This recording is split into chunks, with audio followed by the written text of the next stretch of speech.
Welcome to Your American History Personal Trainer, episode number 4.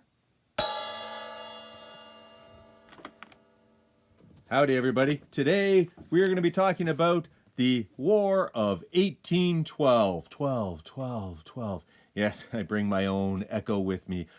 Do you have that technology at home? Can you do your own echo at home? Let's see if you can try this. All right, the count of 3. 1, 2, 3. The War of 1812. 12. Whoa, that was pretty good. Hey, yeah, you guys are not nearly as dumb as I thought you looked. Hey, come on, Mr. Traynor. All right. Okay, let's move on. The War of 1812. List and briefly describe 5 to 7 of the causes of the war. Did you do this handout? The first cause of the War of 1812 is nationalism. Something we're going to see again in World War I that causes the nations of Europe to fight so vigorously and eagerly. Nationalism, just a pride in your nation. Number 2, a lot of people got this one, war hawks. Just people that just think that they're great and they think that they can fight and they like fighting.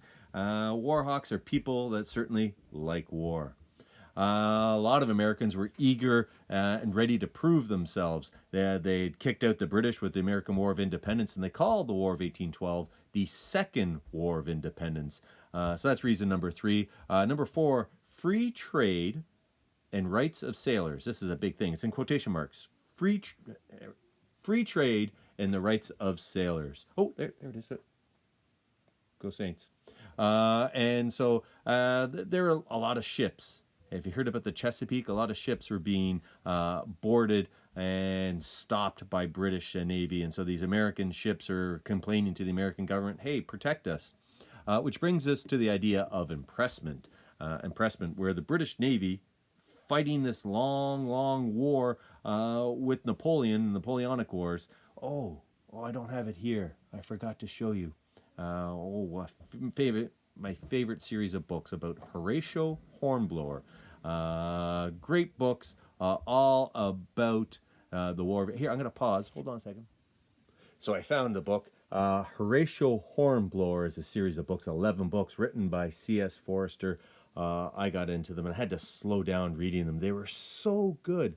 If you're looking for a good book to read about its naval warfare during the Napoleonic Wars, I love this. And so the British had a strong navy. They were fighting a long time in the Napoleonic Wars, and so they needed sailors. And so they would go and they would stop American ships and say, hey, we think that's a British guy. And then they would try and grab that British guy off the American ship and impress him, put him back into service in the British Navy. Another great book is Patrick O'Brien's series of books. There are 21 books in total.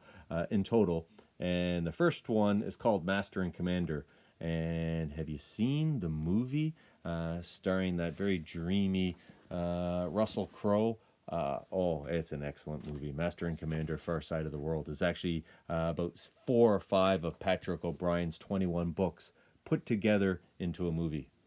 So that's the British. They were going through the Napoleonic Wars, and so they needed sailors. That's that impressment idea. The Americans wanted to have war. We're still on question number 1. They wanted war because they thought it was just a mere matter of marching. They were just going to... They thought that the militia of the state of Kentucky alone could take over all British soldiers that were in present-day Canada at that time. They also thought that they should liberate the Canadians. The Canadians were these poor folk living under British rule, just like the Americans used to be before the first American War of Independence. And so they thought, okay, well, we should go and liberate them. All right, okay, so who supported the war? Well, we kind of already went over that. War hawks, guys that really liked war. And the West wanted to prove themselves. Kentucky was, at that point, considered the Western United States. They just wanted to prove themselves. They thought that, hey, we can do great things. Who opposed the war? This is question number 3. Who opposed the war? New England oppose the war because they were trading freely with Britain all the time, and the British were all their ships were coming ashore, and New England was making a lot of money feeding the British sailors and soldiers and the ships. So why would they want to fight against them? Question number 4. Why did the Americans believe that it would be easy to conquer Upper Canada? Well, they saw that the British forces were small, especially in comparison to the militia of Kentucky alone. They figured that in Canada, 8 out of 10 Canadians were actually American. That's some kind of strange census taking they did. They kind of figured that 80% of Canadians were American. So they figured that as soon as they go to liberate these Canadians, the Canadians will just easily join the American forces. So that's question number 4. Question number 5. Why did the United States not win the war? Yes, it was just a mere matter of marching. If the militia of Kentucky could take over all of Britain, a mere matter of marching, but no one marched. No one wanted to leave. The leadership, the American military leadership, were poor at this time. You had these old, incompetent leaders that just weren't good for the American military. So it was very, very hard for the Americans to win, especially when they had poor transportation links, and any kind of supply lines that they were able to establish. The Native Americans, which were mostly fighting on the British side, they would attack these supply lines, and it made it very, very difficult for the Americans to fight an efficient war. Number 6, how were the British able to win the Battle of Detroit? American General Hull, he crossed over, and I think it's the St. Clair River that separates Windsor and Detroit. So Hull crossed over, took Windsor, he retreated back to Detroit, and then the British just fired into Fort Detroit. It hit the officers' mess, and then General Hull was so scared. He was in the officers' mess at that time. He saw blood and carnage everywhere. He was so scared. Apparently, he was like huddling in a corner, crying and shaking. And that was really basically the last day of General Hull's career, because when the reports came back to the higher ups in the American military, they could not accept that an American general was so frightened, and that basically ended his career. It's kind of like Jefferson Davis, the Confederate president at the end of the American Civil War, which we'll get to soon. The next question, how was the Battle of Queenston Heights both a win and a loss for the British? Everybody who answered this question did this correctly. It was a win because the Canadians, the British won. They were able to push the Americans back in Queenston Heights, which is very, very close to Niagara on the lake. You can go visit many great historical sites there. But it was a loss because General Brock died, one of the great generals in Canadian history, though it's before Canada was created. General Brock, and there's a big, huge Brock statue in just outside Niagara Falls, and of course Brock University is named after General Brock. What effects did the invasions have on the citizens of Canada?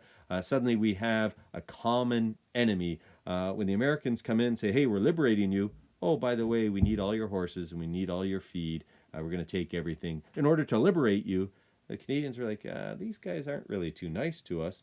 And then if you didn't fully support the Americans, they burned your barn.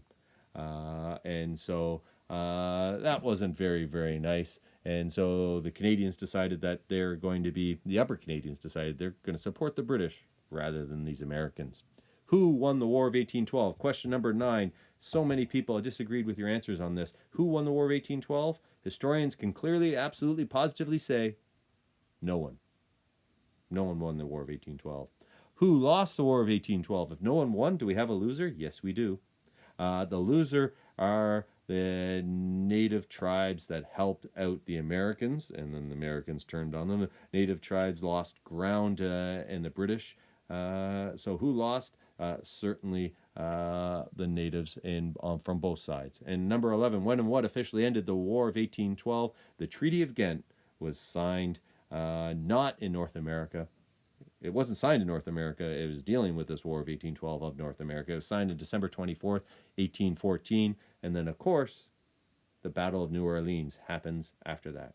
So So concludes the War of 1812, and so concludes episode number 4 of your American History Personal Trainer. See you next time.